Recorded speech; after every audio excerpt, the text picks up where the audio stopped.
Hello everyone, Ceri the Crafter here, that's C-E-R-I, the Crafter. Okay, let's get down to business. I am going to answer a question that comes up time and time and time again. It's been coming up for years. I do my best to answer it, and then another wave of questions come through. And the question is, Ceri, what is the best tear ruler?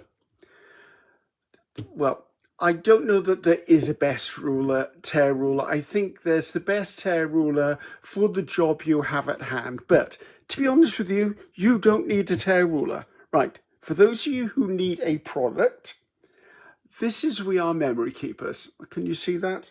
So I've got something up and put behind it that'll show it. Right, We Are Memory Keepers, and it's a tear guide. It comes as a set of 3. This is the only one I ever use. Okay?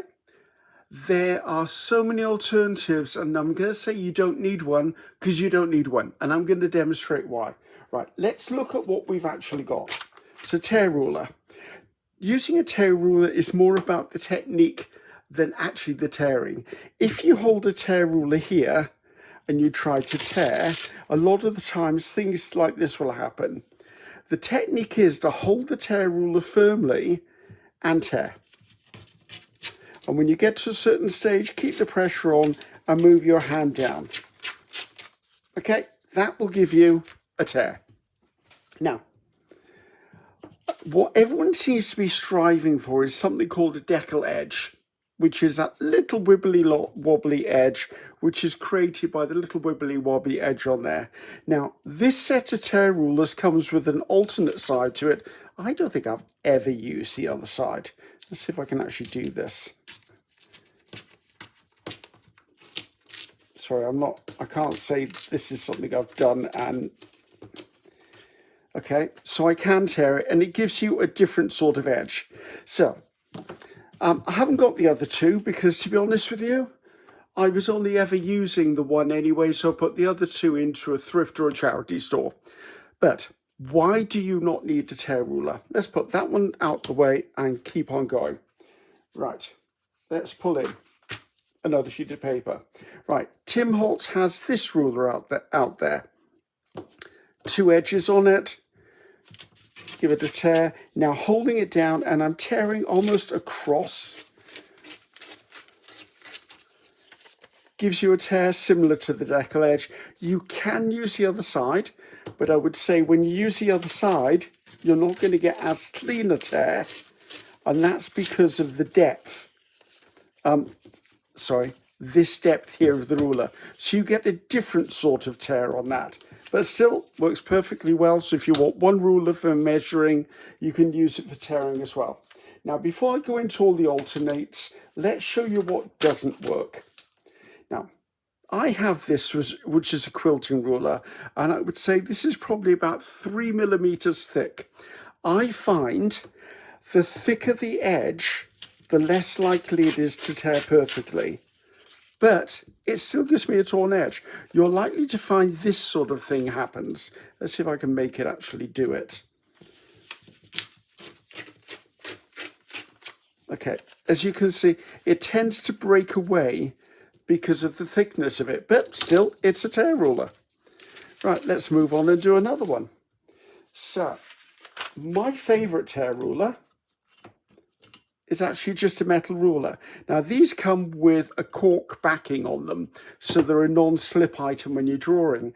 However, if you put it with the cork side down, yes, it will tear, but it's less likely to give you a good tear because there's a millimeter gap between the edge of the ruler and the surface. I like to turn it over, and I see lots of other crafters and artists doing this. We turn it over so we've got this to grip, and as long as this is in contact with this, you should get a good clean tear. See, you will get a straight tear instead of a decal tear. I like the straight tear. So that's that one. Now, have a look around. What else have you got? Okay, just a regular ruler. This is that shatterproof ruler I use. Could be a school grade ruler as long as, remember, pressure along the edge, and I tend to pull slightly across the edge. I can tear with that. So that's another one. Okay, this is from my cake decorating days. This is what we call a straight edge. It's flexible-ish, and it's when you're doing cake decorating, you pull it across the top surface to smooth it down. It's a piece of metal, so if you've got a piece of straight metal somewhere in your house, guess what? It'll tear paper. Right, next one. We're going to start going off-piste now. Everything so far has been very similar to a ruler. This is not. Have you got one of these? This is a bone folder or a scoring tool. Now, what will happen here is you'll get a rougher edge. And the reason for that is if you can look at the end of this, it's, putting my hands there, it's slightly curved. That means that this edge is never going to be flat to it. If you want a better edge, you need to press down on that edge and tear against it. The trick is, so your fingers will get in the way of where you're tearing, so you've got to keep moving your fingers around. Not the most satisfactory, but you know what? If you don't have a tear ruler, and this is all you've got, it works. The next one, right, the next one, let's just say it's for adults only, okay? I've got one of these at home, a bread knife. You probably do. Now, the trouble with using a knife is this gap here. You need to find some way to actually tear without tearing, without this being missing the contact. So what I need to do is I would leave this. So this, because of the depth of this book, is now up against this page. Let's get this unstuck. Start it off up there.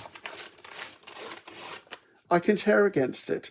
Also, because it's got a serrated edge on it, and remember, this is a knife, this channel is not meant to be for children, so I'm talking to adults here. So if I carefully tear along the edge of a bread knife, guess what? I've got a deckled edge. Don't highly recommend this one, but it's an option, guys. It's an option. Right, let's look at other things.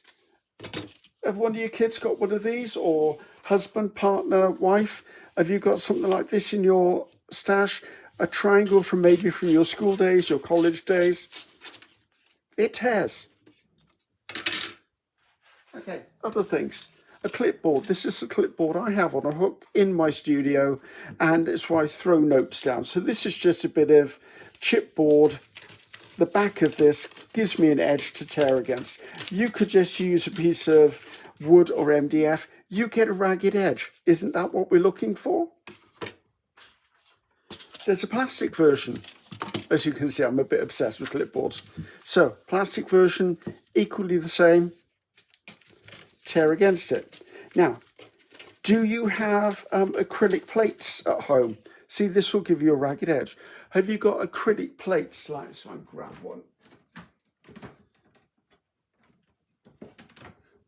Acrylic plates like this, or plexiglass that you use for your gel printing. Guess what? Turn it upside down. So you've got a flat surface. Remember, it's the pressure on here against the pressure on there. It will give you a good area to tear against. Pull along, tear it down. You will get a ragged edge. But is that not what we're looking for? We're looking for ragged edges because in a lot of our journal making and ephemera making, we want a ragged edge so that the ink will stick against it and capture it and give us that vintage vibe we're all looking for. So, right. So you haven't got any of the above. This is a bit of cardboard. This cardboard comes in the packaging with Pierre Martin Studio. You will find packaging almost anywhere you go, from a cereals box upwards. If this is firmer than this, it will tear. So just a piece of thin cardboard, put it down, hold it in place. This is softer than this, so I can tear against it.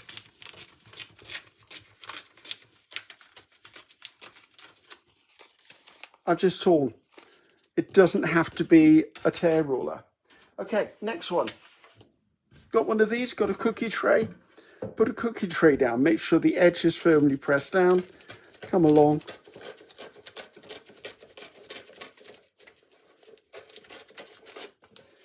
got a torn edge. So we're all out trying to find the best this, best that. There is no best. There is whatever we've got at hand. Okay, I've got a Tim Holtz glass mat here.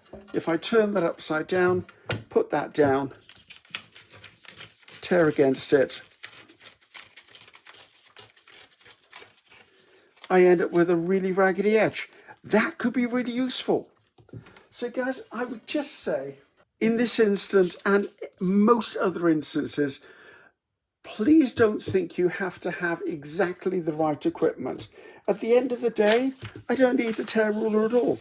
If I give that a little bit of a fold, guess what? I can tear.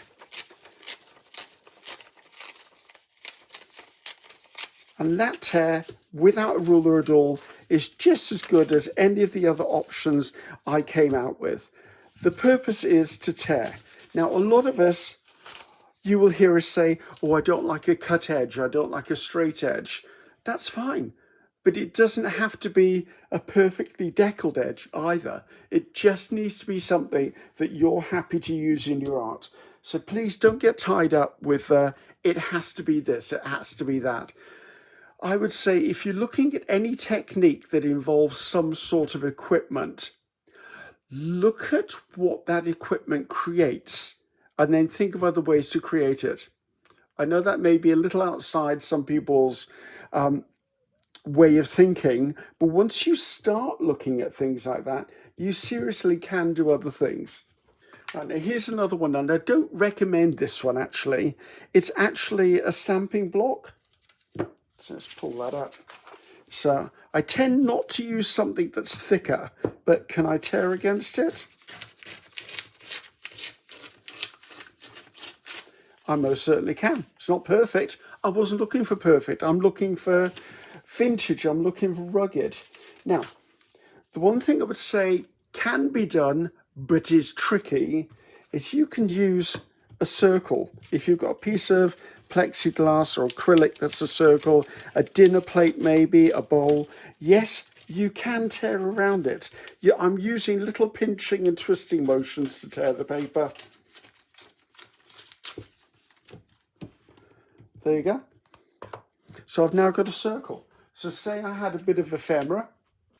If I stuck that on there, how about the other way probably, if that was glued on there, that gives me an interesting piece. So you don't always need equipment.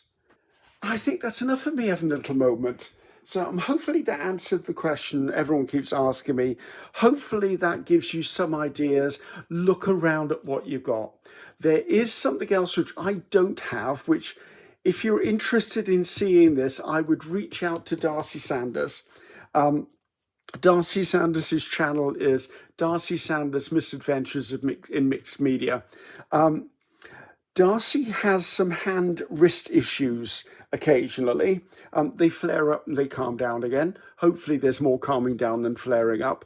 And she has one that somebody, and I don't know who did it, 3D printed her one that it was wider so she could have more pressure on it to tear against. So if you know someone with a 3D printer, maybe you can get them to print you a tear ruler. So my friends, hopefully that helped. I'm Ceri the Crafter.